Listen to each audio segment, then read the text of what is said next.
Hello, listeners. You are listening to Too Many Podcasts and Jim, the Podcast Sherpa. I am Samantha Jones from Spiritual Philosophy Chatter with the Joneses, and my psychic abilities are telling me that you are going to enjoy this episode. Welcome to Too Many Podcasts, the podcast about podcasts. Now, podcasting from the Sherpa Chalet on Mount Podcastia, here's your host, Jim, the Podcast Sherpa. Oh, thank you, Mr. Bruce, and thanks a lot for tuning in to Too Many Podcasts, the podcast about podcasts. It's me, Jim, the Podcast Sherpa, and it's another wonderful week. Hey, you know what? I'm doing a little bit of an experiment, if you'd like to check it out. If you have a Spotify account, or even if you don't have a Spotify account, I think you can still check it out. Go to Spotify and do a search for Too Many Podcasts with the exclamation point, Sherpa Chalet of Rock. And it's an experiment that I've been doing, and it's about 100 classic rock songs and one of my podcast episodes, all in that one playlist. Hopefully I'll get a nice response to this. And if you're a classic rock fan and you even don't feel like listening to the podcast, that's fine. At least there's a lot of good music for you to check it out if that's your favorite style of music. If I get some positive feedback on it, I definitely like to create a lot more playlists. And who knows, maybe in the future it may serve me well. I wonder if this song might make it to the playlist. It's theme week, it's theme week, it's theme week. And this week's theme, it's actually a theme and a half. It's book club and it's MMA, mixed martial arts. And we've got a martial artist on the show today who's actually returning to the show. He was on the show last season. So I bet you know who he is. Or do you? Who's our guest today, Sherpa? Did somebody say shark attack? Well, if you did, you would be correct. That's right, Marc the Shark Ritorto is back at the Sherpa Chalet, and he's got another new book out, and he'll also be discussing his podcast, which is the Marc the Shark MMA show. Definitely an interesting conversation that we had. While we're on the topic of books, today's podcast is brought to you by Audible. You can get a free audiobook download and a 30-day free trial at www.audibletrial.com/Sherpa. There's over 180,000 titles to choose from for your iPhone, Android, Kindle, or MP3 player, and maybe one of those will be one of Marc's books, or maybe one of his children's books. Not one of his children's books, one of his children's books that they wrote. You know what I mean. We had Christina on the show before. She wrote a book too. Anyway, why don't we head on down to the conference room, check out the conversation that I had with Marc this week. Hey everybody, welcome back. And talk about welcome back. My first repeat guest from season 1 is back, and actually his episode, if you want to check it out, is called Book Club. And it was actually one of the most listened to episodes of season 1, so I really appreciate that. He's got a new book out. And he's got a podcast, which we're going to get in a little bit more depth into than we did the last times. Everybody, say hello to my friend, Marc the Shark Ritorto. How you doing, Marc? Good. How you doing today, Jim? I am doing well. Thank you very much. The last time we talked, The Cabal was out, and you were on with your daughter, Christina. Yes. She had her book as well. You have a new book out. Yeah, it's called Marcus the Vampire. Totally, still got a lot of action in it, but it's a total different genre, obviously, because it involves vampires and witches and werewolves and all the paranormal stuff that I like. Now, is this going to be like The Cabal where you can have a lot of spin-off characters? No, not really. I think with this one, what I plan to do is I plan to base it around, they're not going to be spin-offs like where the characters are different leads in different books. It's pretty much each book's going to be a continuation. Like I was originally planning to make it like a trilogy. I was going to write one big long book and then break it up and then publish one big book after I finished the third one. But I just got so into it and I'm like, you know what? I want to release this book now and then get back doing a sequel to The Cabal. So this one's primarily going to focus more on the character, which is Marcus, who's the vampire, his friend Eric, and his it's an origin story, and it also involves his family. And it's going to go with continuation on how he proceeds to protect his family at all costs, and how he tries to get away from what I call the dark world, because the book is it's a series, a chronicle that I'm trying to put together called the Dark World series. So book one, which is what I just published now, is the origin story, how he starts out as a obviously a normal person during the time of World War II in Nazi Germany. To give you a little background, the character's a gypsy, and they were one of the not as well-known persecuted people during the time of Hitler's reign. He gets tortured, his wife gets murdered, and through some magic and science, he becomes a vampire. So he survives, and now he's got to deal with protecting his daughter, and then the story goes on from there. And it will continue on. Like, so first book's going to talk about how he becomes a vampire during World War II. Then the second one's going to be more current, brings him into 2019. I don't want to give too much away because there's an ending. I want to leave a little suspense before I go into book two. But pretty much he's going to go out through his journey trying to find himself, trying to deal with the change of becoming a vampire, how to deal with protecting his daughter and his family. And along the way, he meets a friend, a particular person, but name is Eric, who he finds out later they were in the same concentration camp, but at different points. And he just happens to be a werewolf. So they develop a tight bond with each other, and they would do anything with each other. So the story's pretty much kind of like what I did with the Cabal. I take something where there was a certain event going on in my life, and then I fictionalize it. So in this book's different from the Cabal. Cabal had to do with something that was happening with my friend, with his health. This one's me dealing with a certain change that I had to deal with in my own life, and the struggles I had to deal with it. So I kind of turned it into a story. And I always like vampire movies and television shows. So I kind of like, you know what, I want to write a book about vampires. And I kind of always like that. I like the Vampire Diaries. I like Underworld. I love Blade. I love all that stuff. And then, you know, anything with like the occult and witches and ghosts, you know, I always find it fascinating. So that, you know, put together the book. I'm kind of happy about it. So. And with your growing publishing empire, what better venue than to write a book with, right? Yeah, exactly. You talk about Marc as being a protector of his children, and you've got 4 daughters, as we did the last time. Are any of your daughters coming out with any new material also? Actually, Christina just published her 3rd book. It's the 2nd book in her Invisible Girl series called A Little Bit Louder. So she's continuing on. She's actually smart. She's continuing on with the character Izzy, I should say, and continuing the story of what the little girl goes through on her day-to-day school life and family life. So, you know, she's doing pretty good with it. She's actually working. She just published it. She's already working on the 3rd part. Each one it doesn't seem like there's like a continuation like mine. There's like, you got to read book 1 to understand book 2, but she's got it smart. So I think, you know, she sticks with it, and she gets a fan base. If she keeps putting out the same books for that same character, I think as she grows, the character will grow. You know, as the kid gets, you know, into their teens and then the late teens and through college. So I hope she sticks with it, because, you know, her fans will grow up and follow the character just like they're following her. I think, you know, it's kind of like a smart thing that she's doing. And you won't have to put Izzy through college, but Izzy may put Christina through college, right? Yeah, right? That'd be nice, right? Now, you said you were always a fan of horror movies growing up. You know what's surprising? When I was a little kid, I don't know if you remember, like Christopher Lee, all those vampire movies from the 70s. My father used to put those on.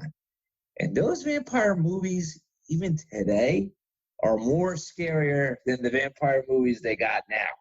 Because they had that suspenseful feeling, like, you know, like if someone jumps out of the closet and scares you like that. When I was a little kid, I was actually terrified of vampires. My father used to always have like horror movies on. Like I think on Sunday they used to have like Godzilla and like the Monster Hour. I think it was on Channel 9 or Channel 11 or something. So he used to chase me around the house, like, you know, like acting like a vampire and stuff like that.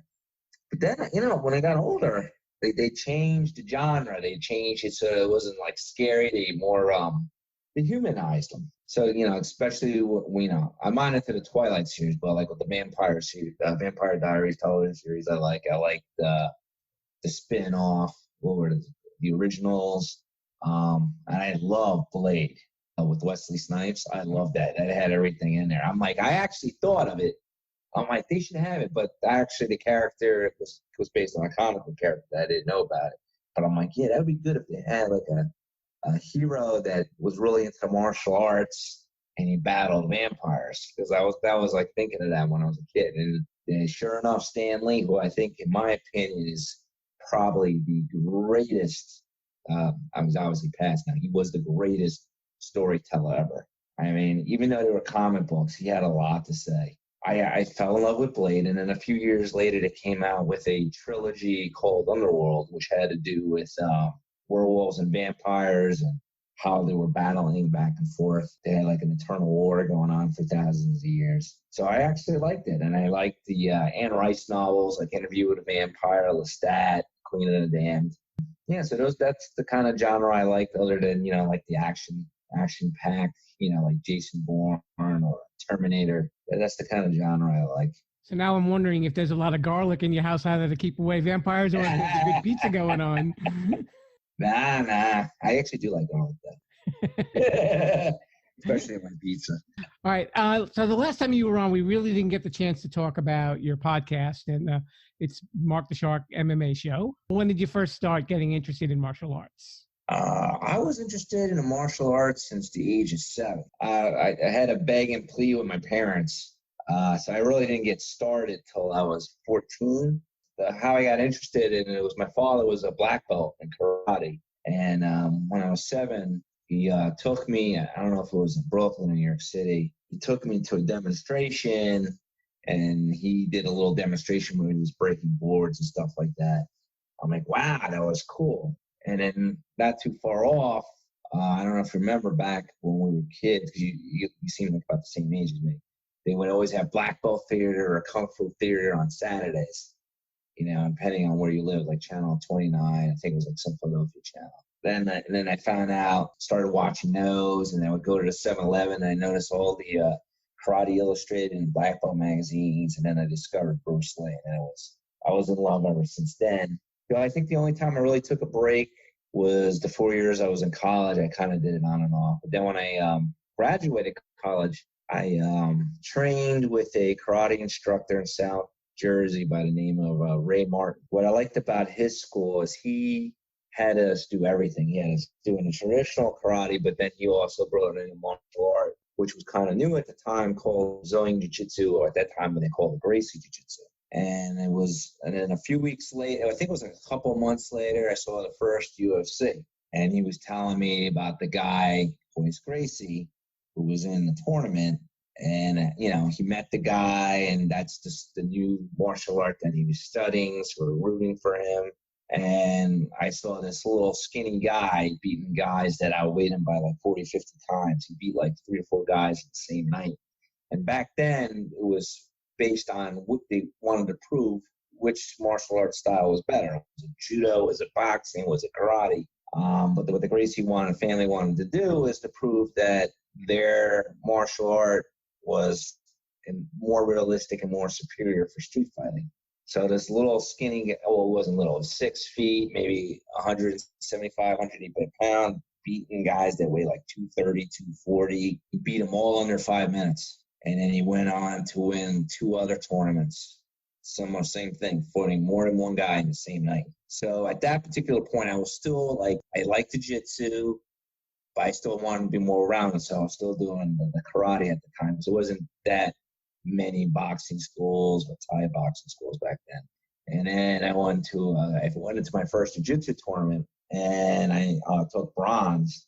And I'm like, this is great. So then after that, I dropped karate and just did jiu-jitsu. I was probably like 27 at the time. And I kept going until I got really hurt around the age of 32. And it took me like a long time. It took me like almost like 7 years to heal. Then I went back into it when I was 41. And I stopped last October because of my foot. I'm trying to see if I can get back into it this month. I just had my second round of stem cell therapy, so I'm hoping that'll kick in and work, because the injury I had, because at the time I stopped with my foot, I also had my thumb bent back. So I was beat up, dude. I had my hand in the cast. I had my foot in a boot. I couldn't even walk for a good 4 months. Yeah, it was pretty bad. But that was October of last year. And when I went through that, I was like, you know what? Let me turn my energy into something else. So I was doing guitar, and I'm like, let me take piano lessons. I had to keep my mind off it because I couldn't sleep at night because I was so depressed and mad that I couldn't do jiu-jitsu. And I'm like, let me start a podcast. And I'm like, I was a little worried about it, how do you get into doing a podcast? And I did some research, and starting up process is easy. But I'm like, what am I going to do? What's my theme?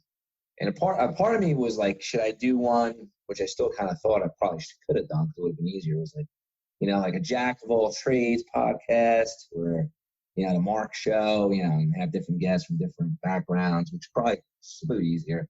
But I'm like, you know what? I'm going to do something specific. I like the martial arts. I can't do it right now. So let me take that route. And I really loved MMA. I love jiu-jitsu, but from a spectator's point of view, I think MMA is a lot better because it's more fast-paced. And jiu-jitsu is a part of it, because if you don't know jiu-jitsu, you're going to get your ass handed to you. There's three things you need to know: how to wrestle, how to box, and how to do jiu-jitsu. Because I put you on your back, you're screwed if you don't know how to do jiu-jitsu. So every single MMA fighter has to know jiu-jitsu. And that is the one contribution I think the Gracie family did. Other than any other, Hoist didn't develop it, but other than Bruce Lee, he was the most influential person in the history of martial arts, because he opened up everybody's eyes to how important grappling is. And what made jiu-jitsu different from other martial art grappling arts is that you can defend yourself off your back. You can choke people from your back. You can sweep them. You can choke them. You can sweep them and put them into leg locks. Every other grappling martial art, in order to defeat your opponent, you had to be on top of them. And with jiu-jitsu, you can do it from anywhere. You can do it from the turtle position, from the back, from the side mount, from the mount. And yeah, so I went into the MMA and then started the MMA podcast. And I'm like, I need to get some momentum here. So then I joined Facebook groups and just took it all from there. So every week I usually air an episode either on a Friday or a Sunday, depending on what's going on in the world of MMA. If there's a big UFC fight, I try to release it on a Friday. And I interview all kinds of MMA fighters. I've interviewed a couple of UFC fighters, which was good. I interviewed a guy by the name of Steve Berger, who's fought everybody you can think of. He had 44 professional fights. He's a year younger than me. He's in his mid-40s. I interviewed this lady, Barb, I just can't think of her last name right now, who was the first flyweight champion for Invicta. So she was my first world champion. Actually, Barb Hannick. I've interviewed Adam Meredith, who also has his own podcast, but not MMA related, who's fought in Bellator. I also interviewed a guy who's appeared on the UFC Contender Series and won. He didn't get the contract, but he won.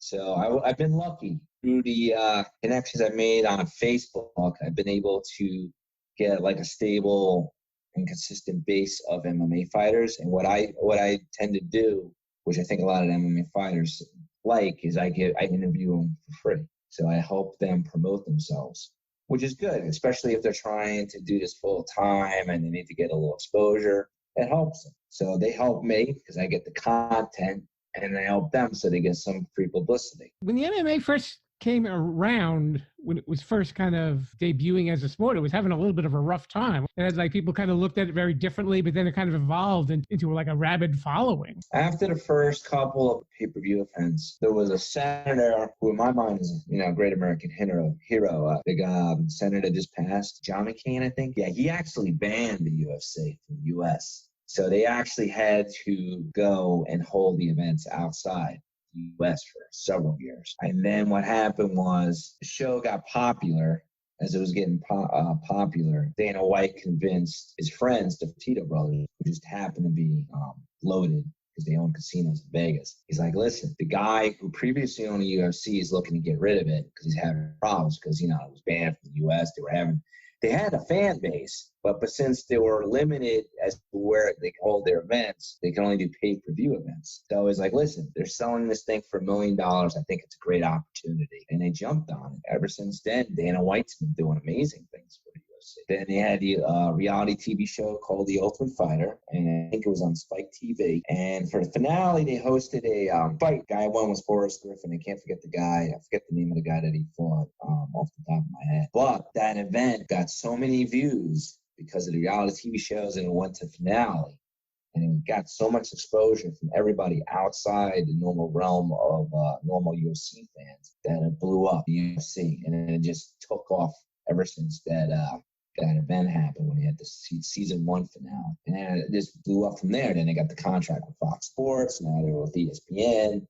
And prior to being sold to ESPN, the company Fertitta Brothers sold it, I think, to an Asian company. I forget who it was. It sold for $1 billion. So they bought it for $1 million. They sold it for $1 billion. So it just took off from there. And now it's more mainstream. So now you get people from all walks of life watching MMA. And, part of the process that he had to do to get it more accepted was he had to put rules in place. In the old days, they didn't have any rounds. You just keep going until you tapped out or you got knocked out. And they didn't have any weight divisions. You could be a 180-pound guy fighting a 300-pound guy. It's happened several times in the old days of the UFC. And in fact, you used to have to fight more than one guy to get the tournament belt. So they changed it. They added in rounds. They added in weight divisions. They added in rules. Back in the old days, the only rules you couldn't do were eye gouging or hitting to the groin. You could, but they fine you. So they had more rules, like took away like the soccer kicks to the head, the guy's down. You couldn't need a guy if all his hands are on the ground. They added significant weight classes. Then years later, Dana White added the women's division, and he found his star by the name of Ronda Rousey. Now, Ronda Rousey, even though they had other superstars in the sport, I guess it was more charisma and stuff. She helped blow the sport even more because she reached women, kids growing up, young girls watching her saying, hey, I want to be like her. So I think she was very beneficial to the sport. It's all Dana. Once him and his friends bought that franchise, or I should say I don't know, what do you want to call it, the organization or the franchise, whatever you want to call it, they just turned it into something real. And it became, and it still is, the fastest growing sport than any other sport. Think about it. When has there been any other sport that's only been around for what, like since 1997, I would think? I think, right? No, it was in 94. I forget the year. I think it was 93 and 97, right? Usually all the big sports that you see now, like baseball, football, they've been around for how many years? Like 50, maybe even longer. So, my hat's off to Dana. He did a lot. Yeah, he definitely took it to another level. And just as we were discussing early before we started recording, you can't talk MMA without mentioning the god of podcasts, Joe Rogan. Yeah, he had a lot. I think he, in his own way. Because he was a lifelong martial artist himself. And I think he used his celebrity because he was always a commentator for the UFC. And then he used his celebrity. And I guess, with his podcast, he has a lot of ex-UFC fighters on the show. So it helps. He branched out. He just doesn't talk about MMA on his show. He talks about politics, you name it. He interviews musicians like David Lee Roth, Gene Simmons. He's all over. And if Joe Rogan, if you listen to this, you got to have me on the show. Because I've seen some of the guys.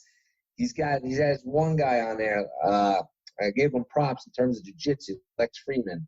He's a good jiu-jitsu guy, but man, he's boring, dude. You got to have me on your show. I've seen that guy a couple of times. I know him. I've actually seen him compete a few times still. A good jiu-jitsu guy, but man, he shouldn't be on a podcast with Joe Rogan. He needs me.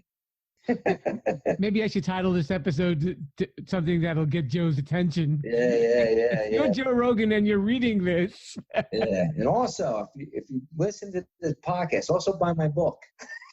That's right. Get in whatever promotion you can, right? Yeah, exactly. In your podcast, were there any fighters that you would consider some of your favorite interviews? Well, Barb Hancock, I thought was very interesting. Not just because she was a world champion, but she went into her experiences because she won the Invicta title, and then she went through some phase where I guess she didn't know what she wanted to do with the fighting, and then she had the opportunity to be on the Ultimate Fighter. And I think she made it to the semifinals. Like she won 2 or 3 fights, which was good considering she was the oldest woman on the show. She was way past her prime, and she didn't really compete for 3 years. So I thought her story was very interesting. And there was another lady that I found very interesting too.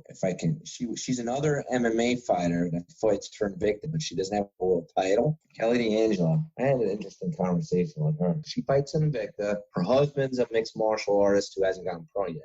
I'm assuming he'll be pro at the end of the year. I think he's undefeated too. And she's a full-time firefighter, and she just loves to compete. So she does MMA. And what I find interesting is a lot of these people that I interviewed, some of them were either lifelong martial artists, like they wrestled since they were 5 or 10, but some of them, they started late. They didn't even do karate or judo or anything like that. They started late in life, like in their 20s, and then they just went into it, like a couple years, and they just went right into the cage, which I find fascinating, because it takes a lot to put yourself in that cage. Like I've competed in a lot of jiu-jitsu tournaments, and I can tell you, adrenaline is going. I have box and I've Thai box, but I didn't compete in that, and that gets adrenaline going. But competition and combat competitions in general get your adrenaline going, but I just can't imagine. I mean, I'm old now. I'm almost 50. What these guys do to get in that cage is unreal, and I give a lot of them credit. Just getting in there, it's all mental, like the mental challenges. I mean, they go through the training. Yes, they go through the training.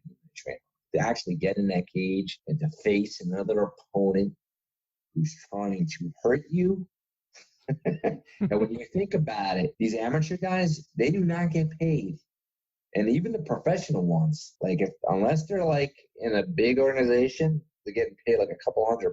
It's like in the old days of kickboxing. I don't know if you ever heard of Don the Dragon Wilson. He was a famous kickboxer in the 90s, 80s, 90s. And he did a slew of B-rated martial art movies. He would do, I think it was 12 or 15 kickboxing rounds. I think what he would get paid was like $500 or $1,000. I don't even think he got paid $1,000. Imagine doing 12, 15 rounds of kickbox for less than $1,000. That's 20, 30 years ago. That's what these MMA guys are getting paid when they do the preliminary card. Now, and the amateur guys, they don't get paid anything unless it's underneath the table. Like maybe the promoter says, all right, if you sell, I'll give you 50 hits. You sell them, I'll give you, I don't know, 80% or 20%, whatever they do underneath the table. That's about it. If maybe some of these guys, I know they actually pay to go in there, just like you do for jiu-jitsu. I know guys that you pay an entrance fee. In the old days when it used to be shoot fighting tournaments. I know, because I had friends that did it, and you can come out of there with like a broken nose, dislocated shoulder. You could be out, if you're a working man and you work with your hands or something, you could be sidelined for months. But they do it for the love of the art. I give them a lot of credit. In your show, and in your opinion, are there certain fighters that supposed to be keeping their eye on that you think that will move their way up the ranks? There is one guy, Josh Emmett. I mentioned him a few times, just trying to remember what the weight division. He's a lighter weight class. He's in the UFC. He's been knocking people out. If he can crack that top 5, he's in a featherweight division. He's been knocking people. I think he's won his last three or four fights by first round knockouts. So if he can keep doing it, we'll see. But cracking that top 5 is not easy. And there's some guys like Donald Cowboy Cerrone. I love the guy, but he gets to the title shot and then he gets knocked out. He's definitely always going to be a top 2 guy, top 3 guy. And he also fights the most. Fights like every 3 months. Most MMA guys are lucky if they fight more than once a year. And it's not because, he's getting paid well, but he just loves to fight. And I don't know what he's on. He's never tested positive for testosterone or anything. His body heals up. Some of his fights usually go to distance too. Occasionally he submits the guy or knocks the guy out, but mostly submissions. He just always seems to fall short, just like Frankie Edgar. Another good MMA guy. But, it's not an easy sport, Then you got Justin Gaethje, who just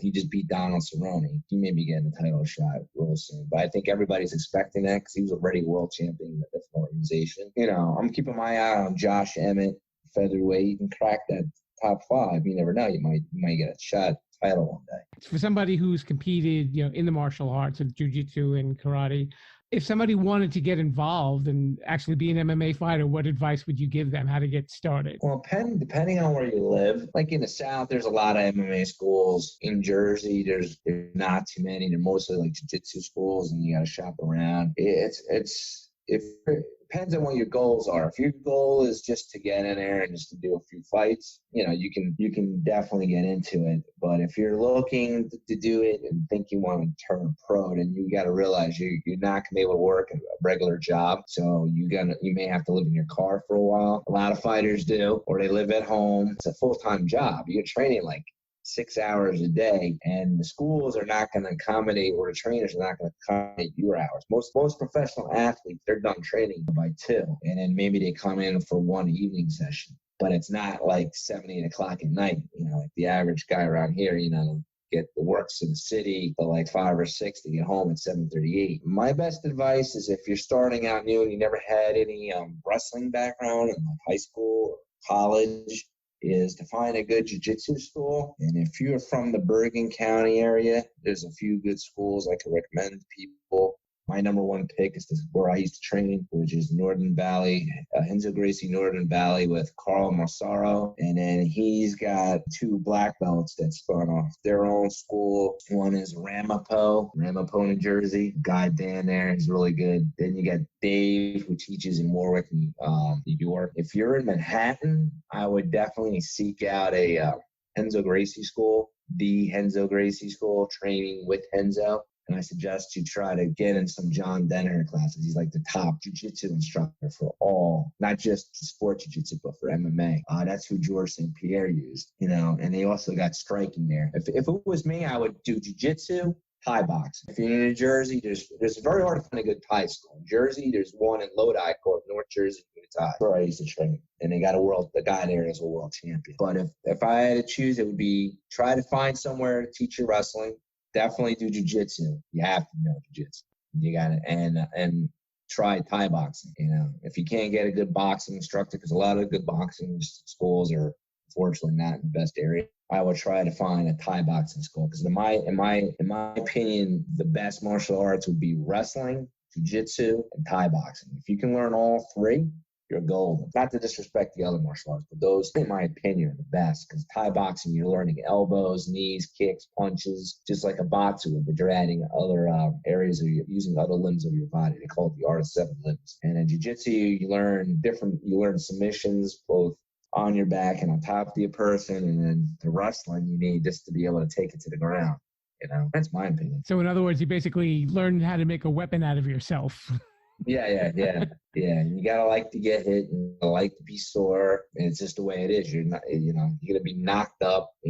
Have black eyes all the time, and you just gotta stick with it. Train a lot, put your time in. Getting matches is easy. There's always some amateur circuit around get matches. That's not the problem. Now, if you're turning pro and you want to get something else, you gotta have a good manager for that. Right, and since you've got your podcast, have there been any other podcasts you've been checking out that you might want to recommend to anybody? Other than yours?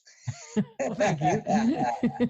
There's another podcast that it's on Anchor. A little bit of everything with me, with Angelica. I recommend her podcast.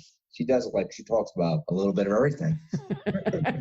There's a couple of television shows that she likes, and her and this other lady at the Coupon Queen, they do like a dual show together. And obviously Joe Rogan. I always follow Joe Rogan on YouTube. And because you've been here before, you know the drill where it's shameless self-promotion. Shameless self-promotion. Shameless self-promotion.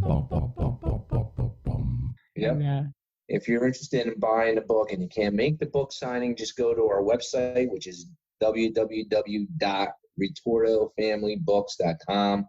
That's RIT as in Tom, ORT as in Tom, O, RitortoFamilyBooks.com. Our Facebook page is at RitortoFamilyBooks.com. My Twitter is MarcBJJ It's at MarcBJJ and it's Marc with a C, not a K.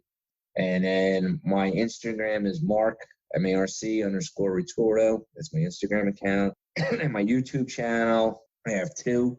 One for the podcast, which is actually Marc the Shark MMA Show.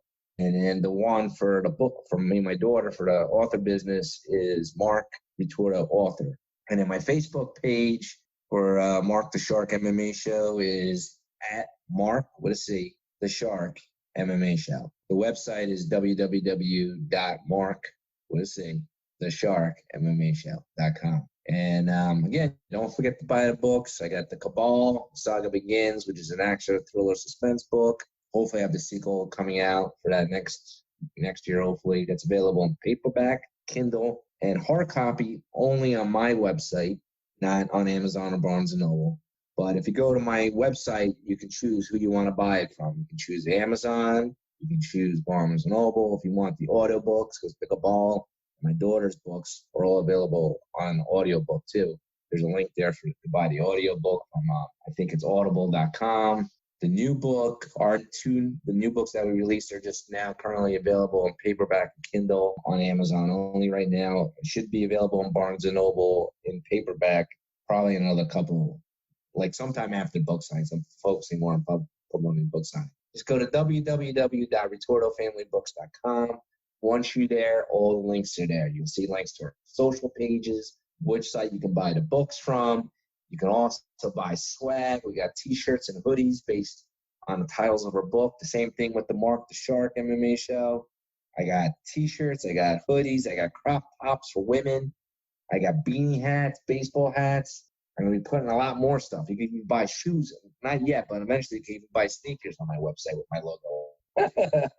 I'm a very busy man. Self-promotion is key. And remember, new episodes every day. I mean, not every day, every week. You can find the Marc the Shark MMA Show on Radio Public, iTunes, Anchor, Stitcher, iHeartRadio, and Pandora. And you can also listen to it on my website. You took the words right out of my mouth. You're definitely a busy man. And I guess we can let the audience know this. You just came back from a Meet the Teacher night to sit down and do this interview. Yeah. So I really appreciate it. I had to get out here. I had to talk to my friend Jim. He's like, I want you back. I got to do it. I got a new book. These are things. Let me let you guys know. When you become an author, publishing the book, cut it. You got to promote it. And I'm here to promote it. There you go. 10 o'clock at night, I don't care how tired I am. It's got to get done. Mr. Marc Ritorto, thank you so much for coming back. You too, man. Thanks. Have a good one. Okay, Rebels, it's commercial time. I bet you're listening to this podcast and saying, maybe I should start my own podcast. You know, when I was trying to get this off the ground, I had a lot of questions, like how do I record an episode? How do I get my show into all those podcast apps? And how do I make money from this podcast? And you know what? The answer to every one of those questions was simple and just one word: Anchor. Anchor is a one-stop shop for recording, hosting, and distributing your podcast. And best of all, it's 100% free. Haven't sunk any money into getting this app. Nope. And it's really easy to use. And now Anchor can match you with great sponsors who want to advertise on your podcast. That means that you can get paid to podcast right away. In fact, guess what? That's what I'm doing right now by reading this ad. So if you've always wanted to start a podcast and make money doing it, go to anchor.fm/start to join me and all those wonderful other podcasters who've been on the show already using Anchor. That's anchor.fm/start. I can't wait to hear your podcast. And now it's time for Sherpa Suggestions.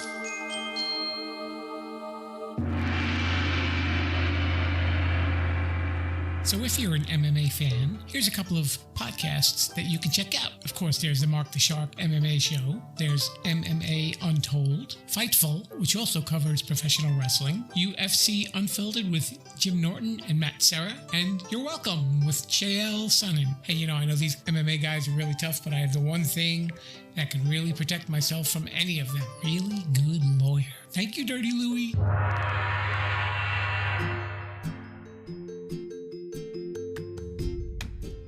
thank you so much for checking out another episode of Too Many Podcasts, and a special thanks to my guest this week, Marc the Shark Ritorto. Make sure you check out his podcast, Marc the Shark's MMA Show. And you can catch us on all sorts of podcast apps, except one. There's one that's unfortunately closing down, so if you were listening, I had mentioned it on a previous show called Podcoin.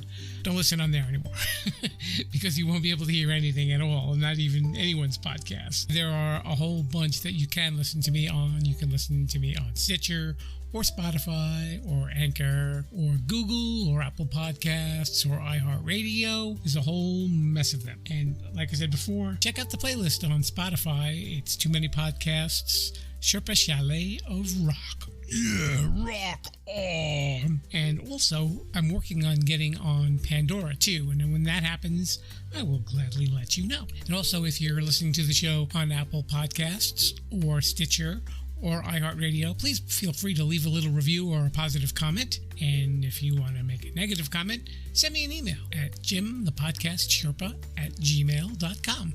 And I will definitely answer you back. I'd like to hear what you're thinking of the show, and if there's anything I can do to fix it that maybe I might be missing. This is all about the listeners. You can also follow me on social media, Facebook at Too Many Podcasts, and of course Twitter and Instagram also at Too Many Podcasts. You know, number 2, blah, blah, blah, blah, blah. I say that all the time. And I've started something recently where on my social media I will announce my upcoming guests. And if you have questions that you'd like to hear asked of this guest, send it to me in a message. If you want to email me, that's fine. But if you want to post it on social media or private message me, that's great. If it's a good enough question, we'll definitely take it into consideration, and you have my thanks for asking those questions too. So in the meantime, have a Sherpalicious week. Viva la Sherpalution! Mr. Bruce, take us out of here. Thanks for listening to Too Many Podcasts. Please disperse. You can go home now. I said you can go home now. Viva la Sherpalicious. Viva la Sherpalicious. Oh. Yeah, I'll come back now, you hear?